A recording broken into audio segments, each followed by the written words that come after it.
My last question is just kind of a pivot. Minha última pergunta, mudando um pouco de assunto, é sobre o México, que está sob o governo de uma figura de centro-esquerda popular, Claudia Sheinbaum, que está dando continuidade ao legado de AMLO e seu movimento Morena, que realmente sacudiu a política mexicana. AMLO lidou muito bem com Trump, mas agora há muita tensão ali. E isso vai além de Trump. Há forças do establishment em Washington que parecem querer remover Sheinbaum. Eles estão usando e explorando aquela classificação de narcoterrorismo que a Venezuela recebeu para justificar esses apelos por ação militar dos Estados Unidos no México. Então, como você vê essa situação evoluindo? Digo, isso tem sido defendido abertamente por republicanos no Congresso, como I. Patch McCain, Dan Crenshaw, pedindo ataques aéreos contra cartéis no México. Obviamente não se trata dos cartéis. Trata-se de desestabilizar esse governo no México e estabelecer uma presença dos Estados lá. Então, como você vê isso evoluindo? Começando por você, Diego. So where do you see this going, starting with you, Diego?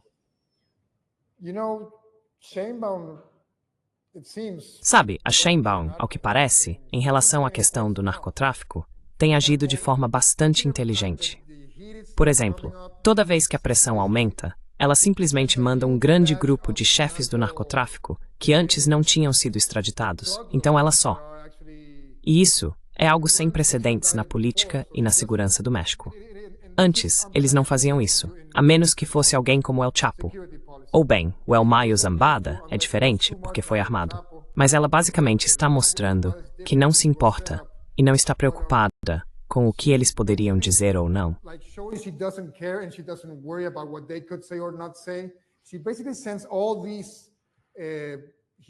Ela basicamente envia todos esses grandes grupos de traficantes mexicanos, até mesmo Galado e Carrillo, os primeiros do cartel de Guadalajara.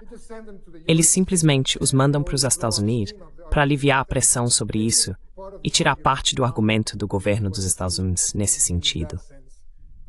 Mas acho que ela também tem sido muito inteligente ao micromanagear a situação.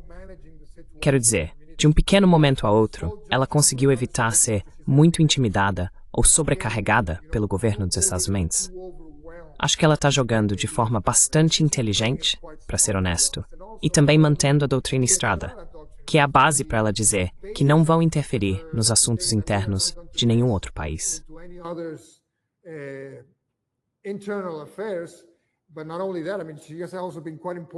Mas não só isso, quero dizer, ela também tem sido bastante firme ao afirmar que não há provas sobre o que estão dizendo sobre a Venezuela e todas as acusações relacionadas ao tráfico de drogas. E ainda assim, ela está em uma situação muito complexa, porque a oposição regiomontana, toda a capital, e do PRI e PAN, sabe, o bipartidarismo do PRI e PAN, e até mesmo o PRD, tem se tornado muito mais proativa em trazer os Estados Unidos para o México de várias formas.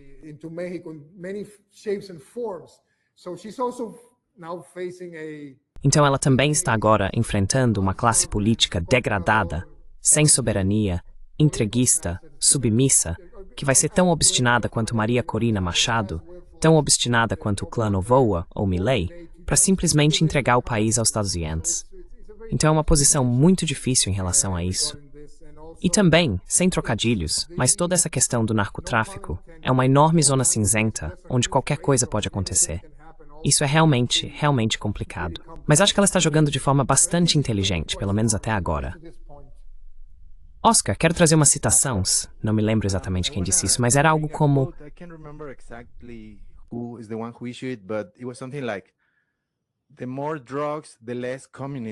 Quanto mais drogas, menos comunismo.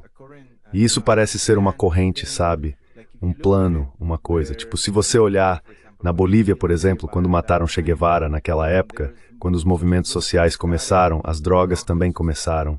E em todo lugar que você vai, parece haver esse tipo de relação, onde as drogas estão ligadas a movimentos como os Contras, você sabe, o caso Irã Contras, ou os paramilitares na Colômbia, certo? Ou... Bem, o FBI deliberadamente trouxe heroína para os bairros centrais americanos no início dos anos 70 para neutralizar os Panteras Negras.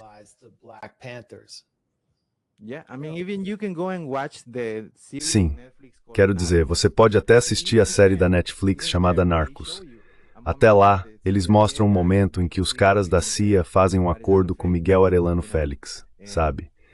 Então, o que estou tentando dizer é que os Estados Unidos fazem parecer que os narcotraficantes estão sempre contra nós e que eles estão com esses países como Chávez e os comunistas que estão vindo atrás de nós. Mas se você realmente começar a analisar, isso não é necessariamente verdade. Muitas vezes os estados envolvidos, podemos lembrar de Juan Orlando Hernández. Você mencionou Honduras um pouco antes. Ele foi presidente de Honduras por uma década, e o irmão dele acabou indo para a cadeia primeiro, mas depois ele também foi preso porque estavam traficando cocaína.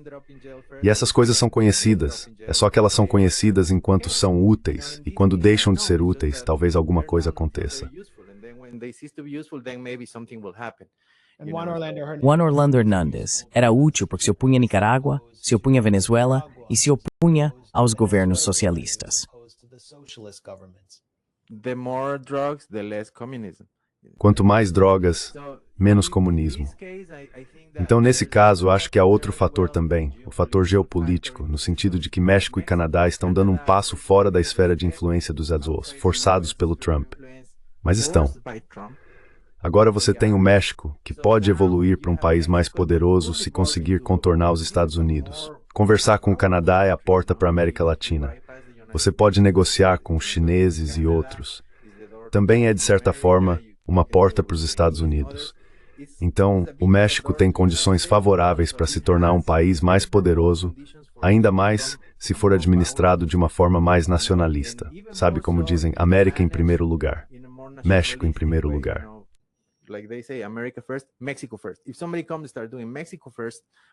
Se alguém começa a adotar o México em primeiro lugar, que é o que a Sheinbaum está fazendo, aliás, é aí que os problemas começam. Eu acho que esse é mais um caso em que dizem, vamos aplicar a velha fórmula, isso é comunismo da Sheinbaum, vamos usar o narco, vamos usar as drogas, sabemos que está lá. Então essa é uma maneira boa e perfeita de começar um problema, de colocar um obstáculo ali. E eu não acho que eles sejam ingênuos o suficiente para realmente acreditar que podem resolver o problema. Quero dizer, eles estão lutando a guerra contra as drogas há quantas décadas?